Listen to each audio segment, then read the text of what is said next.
गायत्री विद्या मंदिर उच्च माध्यमिक विद्यालय सांचौर के ऑनलाइन क्लास में आप सभी विद्यार्थियों का स्वागत है। प्रिय विद्यार्थियों नमस्कार। कक्षा 12 राजनीति विज्ञान विषय में हम हमारे टॉपिक स्थानीय स्वशासन के संबंध में अध्ययन कर रहे हैं।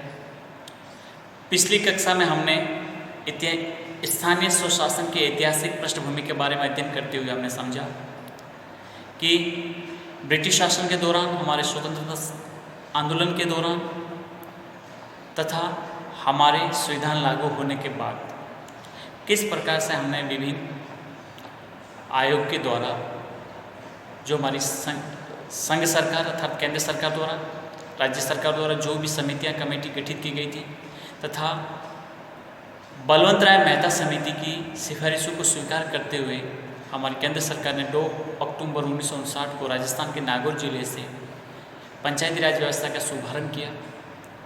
ठीक है, फिर इस प्रकार हमने देखे कि कुछ कमियां आई, कुछ चुनौतियां थी, कुछ बाधाएं थी, उनको दूर करने के लिए सरकार ने समय समय पर विभिन्न प्रकार की कमेटियां गठित की गई।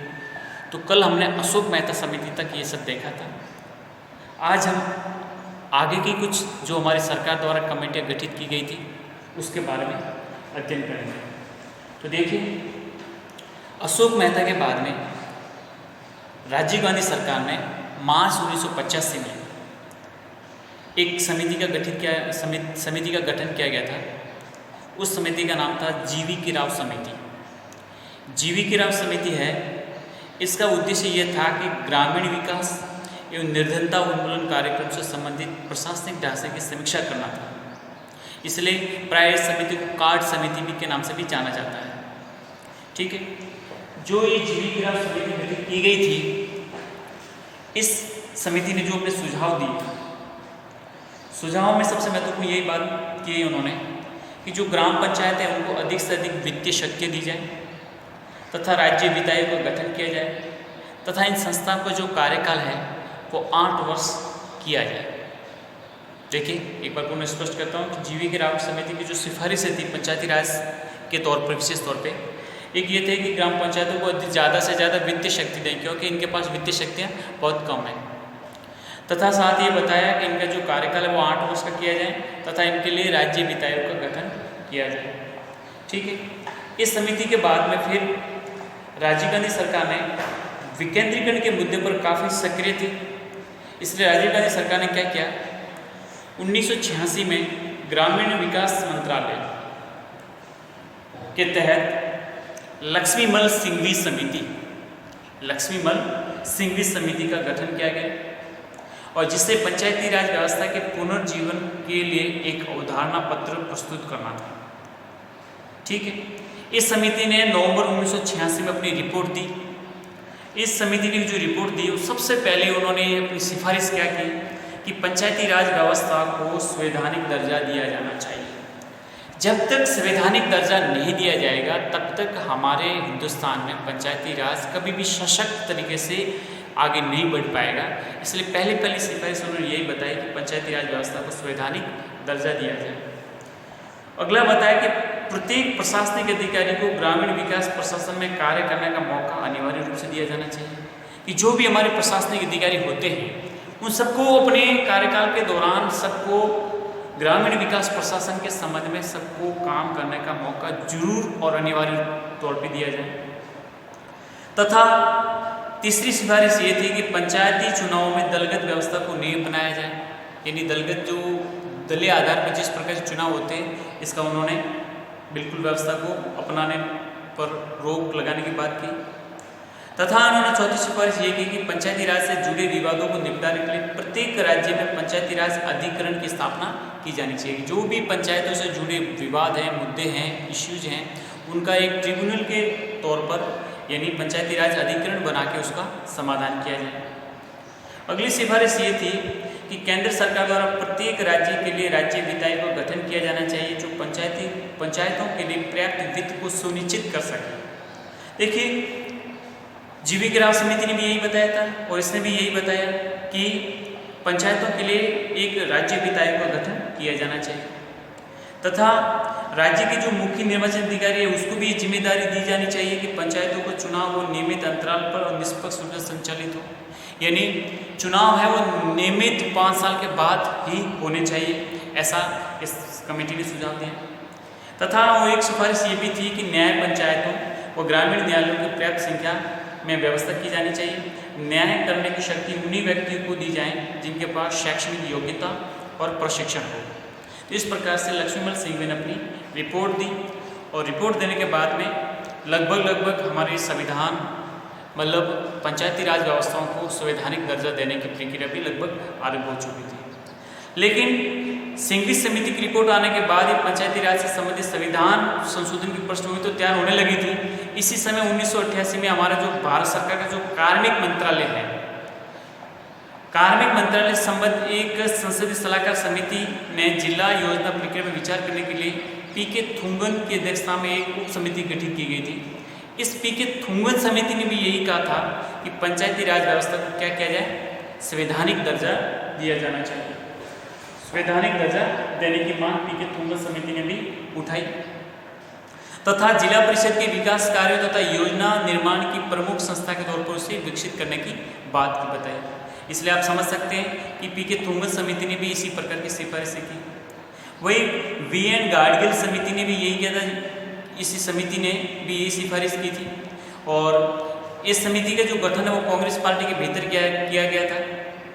ठीक है, तो समझ सकते हैं कि इस प्रकार से संवैधानिक संशोधन की प्रक्रिया आरंभ हो चुकी थी। ठीक है, अब देखिए जी.वी. राव समिति, लक्ष्मीमल सिंघवी समिति और पीके थुंगन समिति, इन सभी समितियों का एक ही सबसे बड़ी सिफारिश थी कि पंचायती राज को संवैधानिक दर्जा दिया जाना चाहिए। तो अब देखिए हमारे संविधान में पंचायतों को संवैधानिक दर्जा देने के लिए, क्योंकि इससे पहले संवैधानिक दर्जा नहीं था, केवल कानूनी तरीके से होता था, लेकिन अब संविधान में उसका उल्लंघन किया जाए और संविधान में उल्लंघन करने के बाद भी फिर उसका उल्लंघन नहीं किया जा सकता। संवैधानिक दर्जे के लिए हमारे संविधान में संशोधन प्रारंभ किया गया। अब देखिए 73वें संविधान संशोधन की जो पृष्ठभूमि है वो काफ़ी गहरी है, क्योंकि इससे पहले राज्य सरकार ने भी कोशिश की थी कि पंचायतों को संवैधानिक दर्जा दिया जाए, लेकिन वो पूरी तरह से सफल नहीं हो पाए। इसलिए आप देखिए 73वें संविधान में ये प्रावधान है कि ये जो संविधान संशोधन है, ये जो 73वां संविधान संशोधन है वो 22 दिसंबर 1992 को लोकसभा से और 23 दिसंबर 1993 को राज्यसभा से पारित हुआ।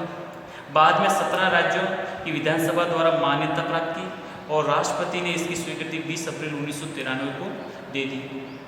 फिर 24 अप्रैल 1993 को 73वां संविधान संशोधन अधिनियम के रूप में लागू हुआ और इसके लागू होने की तिथि के आधार पर भी आज हम प्रतिवर्ष 24 अप्रैल को राष्ट्रीय पंचायत दिवस के रूप में मनाते आ रहे हैं। अच्छा, हर साल 24 अप्रैल को हम राष्ट्रीय पंचायत दिवस के रूप में मनाते आ रहे हैं। इसलिए आपको ध्यान रखना है कि भारत में जो हमारा 73वां संविधान संशोधन अधिनियम है ये 24 अप्रैल 1993 को लागू हो गया था। अतः 73वें संविधान संशोधन द्वारा पंचायती राज व्यवस्था को संवैधानिक दर्जा प्रदान किया गया। इसके तहत संविधान में भाग 9 पुनः जोड़ा गया, मतलब हमारे संविधान का जो भाग 9 है उसको एक बार पुनः जोड़ दिया गया और जिसको 7वें संविधान संशोधन 1956 के द्वारा हटा दिया गया था, अब पुनः जोड़ दिया गया। ठीक है, तो इसमें जो अनुच्छेद है 243, तो इस पंचायती राज से जुड़ी हुई जितनी भी उपबंध है, ये जो भी खंड है, उनको भाग 9 का जो शीर्षक है पंचायत है और उसको 243 ए से लगाकर 243 ओ तक विभिन्न प्रावधानों को उसमें शामिल किया गया तथा साथ ही 73वें संविधान संशोधन द्वारा हमारे संविधान में 11वीं अनुसूची भी जोड़ी गई। ये आपको ध्यान रखना है। और इस 11वीं अनुसूची में जो पंचायतों के लिए जो विषय हैं वो है 29 विषय। कितने हैं? 29 विषय। ये आपको ध्यान रखना है। अब देखो 73वें संविधान संशोधन के बाद राज्य सरकारें पंचायतों का गठन व नियमित चुनाव कराने के लिए बाध्य है। उसको चुनाव समय के अनुसार ही कराने हैं क्योंकि ये पूरी तरह से बाध्य है। तो आप समझ सकते हैं कि 73वें संविधान संशोधन के बाद में हमारे देश में जो पंचायती राज व्यवस्था है व्यवस्थित पूर्ण तरीके से और नियमित अंतराल के आधार पर उनका चुनाव और धीरे धीरे सशक्तता के आधार पर आगे बढ़ रही है। तो अब देखेंगे इस 73वें संविधान संशोधन के तहत जो भी हमारे संविधान में भाग 9 जोड़ा गया और उसमें जो उपबंध किए गए, क्या क्या प्रमुख उपबंध थे, उसकी क्या क्या प्रमुख विशेषता हैं, आप देखिए। सबसे पहले ये जो हमारा पंचायती राज व्यवस्था लागू की गई, ये त्रिस्तरीय लागू की गई। 18 आप देखेंगे कि सभी राज्यों के लिए त्रिस्तरीय संसदीय ढांचे का प्रदान किया गया, यानी आप देखेंगे कि 3 स्तर, ग्राम स्तर पर है ग्राम पंचायत जिसका प्रमुख होता है सरपंच, और खंड या ब्लॉक स्तर पर होती है पंचायत समिति जिसका प्रमुख होता है प्रधान, और जो जिला स्तर पर होती है वो जिला परिषद और उसका जो प्रमुख होता है वो कहलाता है जिला प्रमुख। आई बात समझ में? अब देखते हैं इनका जो चुनाव होता है, चुनाव किस तरीके से होता है। देखिए आप, प्रत्यक्ष रूप से इनका चुनाव होता है, यानी आप ग्राम पंचायत की बात करें तो ग्राम स्तर पर वार्ड पंच और सरपंच, खंड स्तर पर मंडल सदस्य और जिला स्तर पर जिला परिषद सदस्यों को जनता द्वारा सीधा निर्वाचन किया जाता है। यानी आप देखेंगे कि जो भी हमारे सरपंच होते हैं और वार्ड पंच होते हैं जनता द्वारा चुनती है, और हमारे जो भी खंड स्तर जिसको हम पंचायत समिति कहते हैं, पंचायत समिति के जो भी सदस्य होते हैं और जो जिला स्तर पर जिला परिषद के सदस्य होते हैं, इन सभी का चुनाव जनता द्वारा सीधा ही निर्वाचन किया जाता है। साथ ये भी व्यवस्था की गई है कि खंड व जिला स्तर के जो भी अध्यक्ष होते हैं जिनको प्रधान और जिला प्रमुख कहते हैं, उनका जो चुनाव है, जिनको उनका चुनाव जो भी पंचायत समिति सदस्य और जिला परिषद के जो सदस्य हैं वो ही उनका चुनाव करते हैं। ये व्यवस्था है इनके पंचायती राज व्यवस्था के विभिन्न इकाइयों में। फिर जो आरक्षण की जो व्यवस्था की गई है, आरक्षण का ये प्रावधान है कि इस अधिनियम के तहत सभी संस्थाओं में महिलाओं के लिए 1/3 सीटों का आरक्षण है, यानी कुल जो भी सीटें हैं उसमें से 1/3 सीटें किसको दी जाएगी, महिलाओं को दी जाएगी। वही अनुसूचित जाति जनजाति हेतु जनसंख्या के अनुपात में आरक्षण का प्रावधान किया गया है।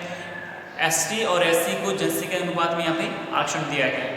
यह अधिनियम राज्य विधानमंडल द्वारा इसलिए भी अधिकृत करता है और वे इन संस्थाओं में पिछड़े वर्गों के आरक्षण की व्यवस्था कर सकते हैं।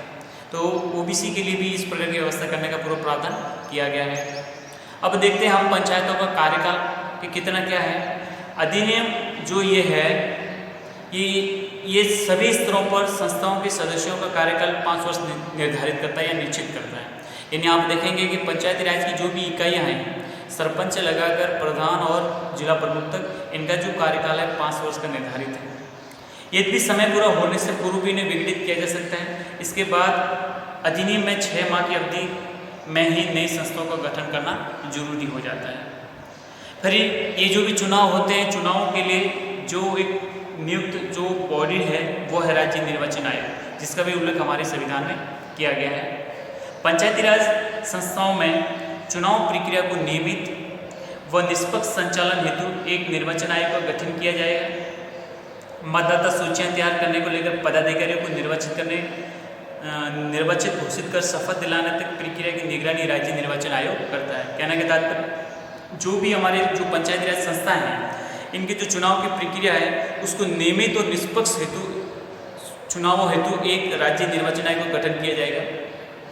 ये हमेशा मतदाता सूचियां तैयार करने तथा अपडेट करने का काम करेगी तथा जो भी पदाधिकारी निर्वाचित होते हैं उनको शपथ दिलाने तक, मतलब प्रारंभ से लेकर अंत तक कंप्लीट काम कौन करेगा, राज्य निर्वाचन आयोग करता है। राज्य का राज्यपाल राज्य निर्वाचन अधिकारी या आयोग की नियुक्ति करता है, यानी जो भी राज्य निर्वाचन आयुक्त होता है उसकी नियुक्ति कौन करेगा, राज्यपाल करेगा। इसकी नियुक्ति की अवधि और सेवा शर्तें भी राज्यपाल द्वारा ही तय की जाती है। सेवा काल में राज्य निर्वाचन अधिकारी आयुक्त को पदमुक्त करके भी वही तरीके से होंगे जो उच्च न्यायालय के न्यायाधीशों को हटाने के होंगे। कहने के तात्पर्य राज्य निर्वाचन अधिकारी आयुक्त जो भी है, इनको पद से अगर हटाना है तो वही प्रक्रिया होती है जो प्राय हाईकोर्ट के जज को हटाने की होती है। तो आप समझ सकते हैं कि कितना महत्वपूर्ण ये प्रावधान हमारे इसमें संविधान में किया गया है। अगला है आपका राज्य वित्त आयोग का गठन, यानी स्टेट फाइनेंस कमीशन। पंचायती राज संस्थाओं की वित्तीय स्थिति की समीक्षा के लिए प्रत्येक 5 वर्ष के बाद एक वित्त आयोग का गठन किया जाएगा। यह आयोग राज्यपाल को इन संस्थाओं की वित्तीय स्थिति की समीक्षा, आय के स्रोतों, धन के वितरण और राज्य सरकार द्वारा प्राप्त अनुदान, कर, चुंगी इत्यादि के बारे में अनुशंसा करता है। देखिए, जो भी हमारी पंचायती राज संस्थाएं हैं उनको वित्तीय समीक्षा और उनके मजबूत और सशक्त के लिए हर 5 वर्ष के बाद में एक वित्त आयोग का गठन राज्य सरकार करती है और वो राज्यपाल के जो मतलब नियंत्रण में मतलब संस्थाओं के ये जो वित्त आयोग है वो विभिन्न स्थिति वित्तीय स्थिति की समीक्षा, आय के स्रोत और धन के वितरण और राज्य सरकार द्वारा जो भी अनुदान है इसके बारे में राज्यपाल को अनुशंसा करता है और फिर राज्यपाल है वो विधानमंडल में उसको पटल पर रखवाते हैं और सरकार को उसमें जो भी प्रावधान है लागू करने की सिफारिश करते हैं। तो ये इसके प्रमुख प्रावधान हैं जो हमने समझे हैं। एक है ऑडिटिंग अर्थात लेखा परीक्षण। देखिए, राज्य सरकार इन संस्थाओं के लेखों को समय समय पर परीक्षण और जांच हेतु नियम बना सकती है। कहने के तात्पर्य पंचायती राज संस्थाओं की विभिन्न इकाइयों में जो भी खर्च होता है, जो भी विकास कार्य किए जाते हैं, जो भी योजना बनाई जाती है, क्या वास्तविक रूप से वो फलीभूत होती है, जो भी जितना खर्च किया है वास्तव में किया गया है, इसकी पूरी सोशल ऑडिटिंग होती है। तो आप देखिए, पंचायती राज की इन संस्थाओं को मजबूती के लिए जो भी जिस प्रकार के जो प्रावधान किए गए उनमें सोशल ऑडिटिंग का भी प्रावधान है ताकि सही ढंग से पारदर्शिता और सुशासन तरीके से सब कुछ योजना क्रियान्वित की जा सके। ये है लेखा परीक्षण से संबंधित। अब मैं आपको उल्लेख करता हूँ कि हमारे संविधान की जो 11वीं अनुसूची है उसमें जो हमारी पंचायती राज संस्थाओं को मजबूती के लिए जो 73वें संविधान संशोधन द्वारा कुछ 29 कार्य समाहित किए गए हैं, यानी 29 कार्य उनको सौंपे गए हैं। उनमें से प्रमुख कौन कौन से मैं आपको स्पष्ट करता हूँ।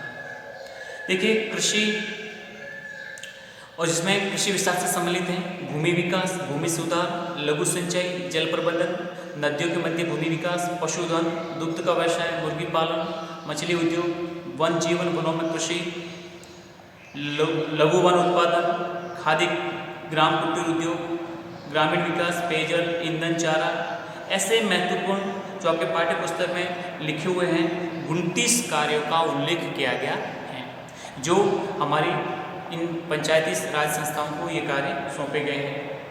ठीक है, तो ये हो गया हमारे 73वें संविधान संशोधन के कुछ प्रमुख प्रावधान। ठीक है,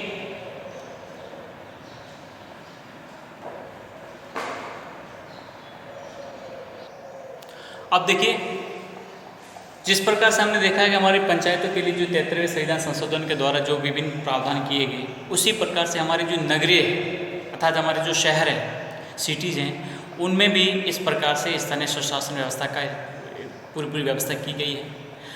उसके लिए हमारे संविधान में 74वां संविधान संशोधन 1993 पारित किया गया और उसके तहत हमारे संविधान में 12वीं अनुसूची जोड़ी गई।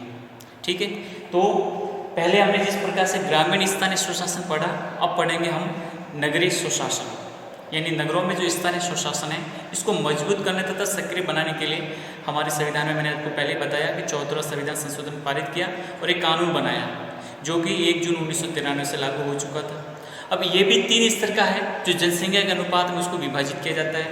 पहला है उसको कहा जाता है नगर पंचायत या नगर पालिका। अपने राजस्थान में इसको नगर पालिका कहा जाता है, कई राज्यों में इसे नगर पंचायत कहा जाता है। 10,000 से 1 लाख तक की आबादी वाले कस्बों में इसकी व्यवस्था की जाती है या इसकी स्थापना की जाती है। इसका जो प्रमुख होता है उसको अपन चेयरमैन कहते हैं और जनसंख्या के आधार पर ये समय समय पर परिवर्तन भी होता रहता है। तो पहला हमने देखा नगर पालिका। दूसरा है कि 1 लाख से 3 लाख की जनसंख्या वाले शहरों में नगर परिषद की स्थापना की जाती है। इसको कई वार्डों में विभाजित किया जाता है। प्रत्येक वार्ड से एक पार्षद जो जनता द्वारा सीधा निर्वाचित होता है और नगर परिषद के प्रमुख को प्राय अध्यक्ष या सभापति के नाम से जाना जाता है। ये आपको समझना चाहिए। तीसरा जो स्तर है वो है कि 3 लाख से अधिक जनसंख्या वाले बड़े शहरों में नगर निगम की स्थापना की जाती है और इसके अध्यक्ष को मेयर या महापौर कहा जाता है। इनका चुनाव प्रत्यक्ष या परोक्ष दोनों जो भी विधि हो, सरकार द्वारा जो भी विधान द्वारा या राज्य सरकार द्वारा जो भी विधि बनाई है उसको निर्धारित करके इसका चुनाव किया जाता है। इनका कार्यकाल प्राय 5 वर्ष का होता है, किंतु अविश्वास प्रस्ताव से समय से पूर्व भी इनको हटाया भी जा सकता है। ठीक है, तो ये 3 स्तर का है, नगर पालिका, नगर परिषद, नगर निगम। सबसे निचला स्तर नगर पालिका, फिर नगर परिषद, फिर नगर निगम। जनसंख्या अनुपात में ये सब व्यवस्था होती रहती है और फिर बदल बीच में संभव होता रहता है। ठीक है, ये हमारे नगरीय स्वशासन है, अर्थात नगरों में एक प्रकार से ये अपने जो निचले स्तर का स्वशासन, जनता का स्थानीय शासन, ये कहलाता है। अब जो 74वां संविधान संशोधन किया गया था उसमें जो उसके तहत हमारे संविधान की 12वीं अनुसूची जोड़ी गई थी और 12वीं अनुसूची में जो इन नगरों के लिए जो विषय हैं वो हैं 18 विषय। 18 विषय जिसमें प्रमुख मैं आपको बता देता हूँ। नगरीय योजना, भू उपयोग नियमित भवन निर्माण, आर्थिक सामाजिक विकास योजनाएं, घरेलू औद्योगिक वाणिज्यिक प्रयोजन के लिए जो जल प्रबंधन है, सार्वजनिक स्वास्थ्य सफाई कचरा प्रबंधन, अग्निशमन सेवाएं, नगरीय वानिकी पर्यावरण संरक्षण, पारिस्थितिकी तंत्र का प्रबंधन, समाज को विशिष्ट आवश्यकता वाले कार्यों हितों का संरक्षण, गंदी बस्ती सुधार व उन्नयन कार्यक्रम, शहरी निर्धनता निवारण कार्यक्रम, सार्वजनिक उद्यान, खेल मैदान, सांस्कृतिक शैक्षणिक सौंदर्य पर पहलू का विस्तार, शमशान कब्रिस्तान, विद्युत शवदाह का प्रबंधन, कोचिंग गृह का प्रबंधन, जन्म मृत्यु पंजीयन, रोड लाइट, पार्किंग, वर्षशालाओं, चमड़ा उद्योग का विनियमन। इस प्रकार के कुल कितने विषय हैं? 18 विषय। किसमें? 12वीं अनुसूची में, जो किसके लिए? जो स्थानीय जो मतलब नगरीय स्वशासन है उसको ये सब शक्तियाँ सौंपी गई है। ठीक है, ये तो हो गया हमारे नगरों की बात। तो पहले हमने की हमारे पंचायती राज व्यवस्था, यह है नगरीय स्वशासन। इसके अलावा राजस्थान में आपको मैं और बता दूं कि 3 स्तर के अलावा कुछ अभिकरण है और कुछ छावनी बोर्ड है, कुछ टाउन एरिया कमेटी और अधिसूचित क्षेत्र समितियां भी कार्य करती रहती हैं। लेकिन आपको विशेष तौर से ये 2 ही याद रखनी है, एक हमारा पंचायती राज व्यवस्था, दूसरा नगरीय स्वशासन, जिसको हमने आज स्पष्ट किया।